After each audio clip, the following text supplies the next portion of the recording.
been walking through downtown downtown Reykjavik, Iceland. Black man in Iceland. How crazy is that? And you can see here it's a beautiful place, and I highly recommend visiting at some point. Also, if you don't have a passport, I think you should get one. Get one for your children. That really does a lot for their development. Anyway, I woke up this morning. I was just thinking about um, something that I could say that would help somebody today, and I thought I would share this with you. And I hope that that's okay. I hope that you benefit from it. I want to talk about basically something that I've seen. I've seen people that uh, struggle. Sometimes things go wrong, things get hard, and we lose our motivation. What's up, El Hodge? How you doing, brother? Um, and sometimes when you're young, it's harder to overcome that.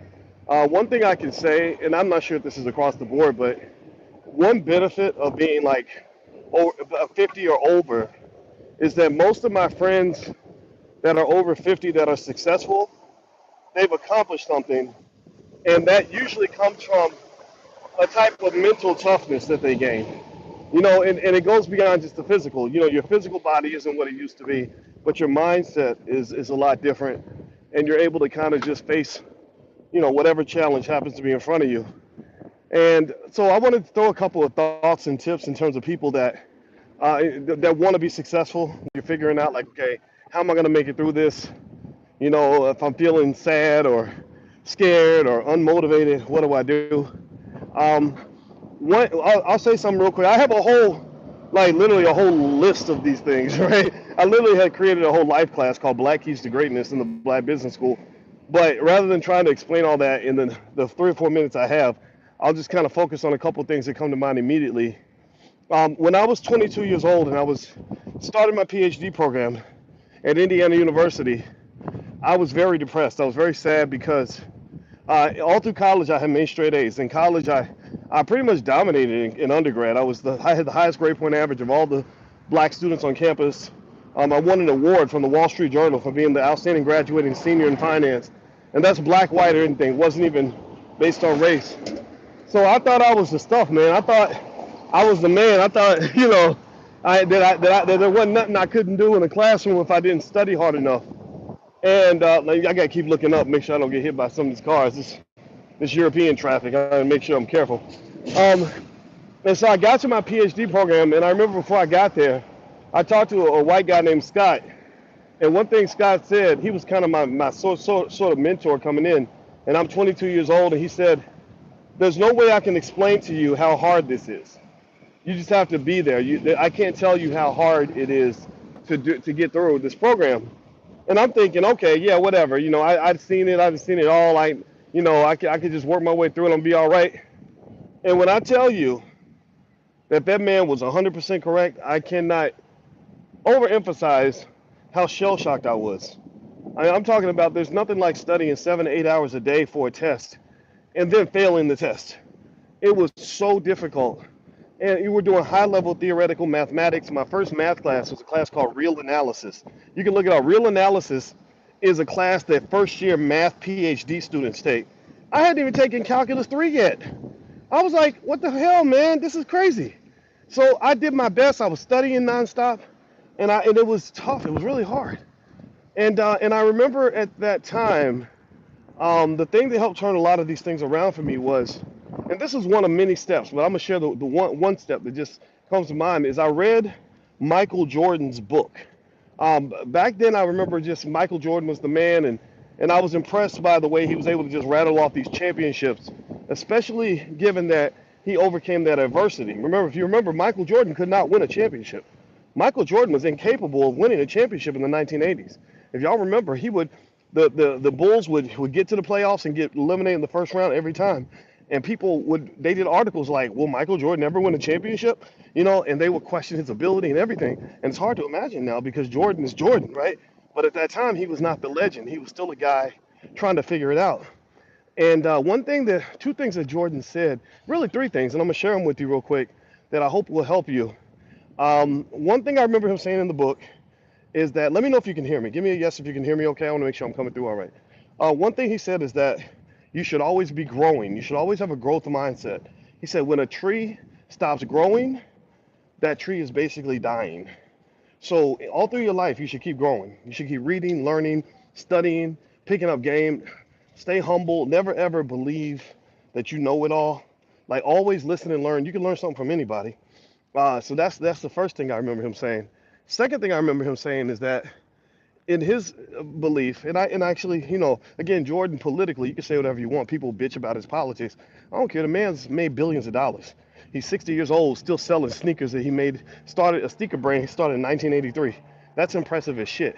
I know the CEO of the Jordan brand, Larry Miller. Larry Miller spoke at the last All Black National Convention. He's a very good guy and a good brother. I like him a lot. But the second thing Jordan said that was interesting was he said that people who are great, they don't live their life based on reacting to things in specific events. They live their life based on like a principle, like a code. Like and his code was like whatever. If everybody else is practicing for 3 hours a day, I'm gonna practice for five. If everybody else is practicing 5 days a week, I'm gonna practice seven. And that was interesting to me that he just said, "This is who I am. This is how I operate. This is how we roll." Right? So live your life based on a code. Don't live your life based on people. Don't wait on validation. Don't wait on feedback. Don't be just responding to what somebody said about you, good or bad. Just pick a standard. And that's your standard all the time. Even if you're on Mars by yourself and nobody else is around, are you living up to your standard, whatever that standard may be? The third thing that Jordan said I thought was great was, this is the last thing I'm gonna share with you. Then I gotta go. Give me 1 second, guys. Hold on. I'm a little bit lost. Oh, here's the view, by the way. I'm in Iceland, in case you don't know. Let me hold on. Let me look in here real quick. Hold up. All right, sorry about that. The last thing he said that was really interesting to me was he said, whenever you have a weakness, you want to work on that weakness until it becomes your greatest strength. And he said, so for him, for example, his weakness was defense. And then he worked on his defense until he became the defensive player of the year. One of his other weaknesses was he wasn't physically strong enough. Every time they played against the Pistons would just knock him down because he was physically weak. He got a strength coach, and he became one of the strongest players in the league. When his weakness was passing the ball, he became the league assist leader because he focused on his passing. When his weakness was his jump shot. They said all he could do is jump over people. He doesn't really have a jump shot. Well, his jump shot became ice cold. If you remember, Jordan's jump shot was unbelievable when he got in his 30s, and so that principle is what led me to rectify my challenges, because my weakness in my PhD program was math. I had not had a chance to take the math classes. Nobody mentored me. I didn't have any guidance, any help, so I didn't know I needed all that math. So I went and I said, okay, I'm gonna do what Jordan did. I'm gonna work on my weakness until it becomes my greatest strength. So one thing that I did was I went back to the University of Kentucky. I told my program, I said, I gotta leave. I can't. This is not. I can't do. I don't know how to get through this. And so I'm gonna go back to Kentucky, and I spent 3 years doing nothing but studying math. All I did was study math and statistics the whole time, to the point where it became my strength, right? And I got that, actually, believe it or not, from reading Michael Jordan's book when I was 22 years old. So I just want to encourage you, whatever you're seeking to do, set a standard, meet that standard, period. And the other thing too is, like, when you talk about being unstoppable, it's not just it's physical toughness, it's mental toughness, it's discipline, it's commitment to whatever you believe. Because I'm gonna tell you this too, when you start succeeding, you're gonna have people that try to throw you off. You're gonna have women that will distract you by offering you pussy. You're gonna have people trying to distract you with stupid stuff, drama and bullshit. You're gonna have people that hate you. Your haters will definitely appear, because they're gonna start competing with you, because they'll see you as a successful person, and that discipline gets you through that too. So anyway, guys, I gotta go. We're supposed to be playing basketball. I can't even find the damn court. So let me get on out of here instead of talking. I think I went in the wrong direction. So let me hang up, and I hope you guys have a great day. God bless you. Keep hustling. Don't give up. Hit the thumbs up button, and I'll see you soon. And by the way, I'm going to do Stock Market Tuesdays on my Instagram. My Instagram is Dr. Boyce Finance. So if you want to go to my Instagram and ask me some financial questions, you can. Just so you know, I'm not going to answer any more questions about the Tulsa Fund, because that's Jay's fund. And one rule about business you have to understand is that 86% of black-owned businesses fail. Most businesses that I've supported in the black community have not succeeded because 86% of the businesses fail. So investing is not precise.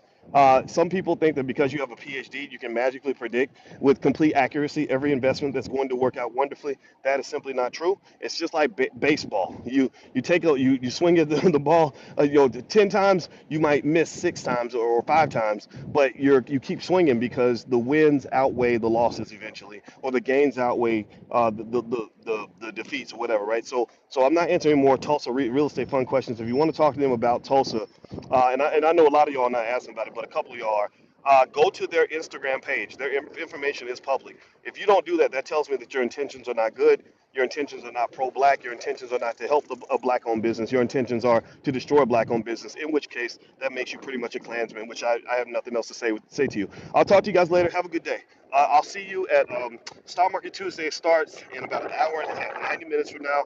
Let me see. It's 1:30 here. What time is it? That's 11 Eastern. So if you want to go and ask me some financial questions, just go to Dr. Boyce Finance on Instagram at 11 o'clock Eastern. I'll see you guys soon. Peace.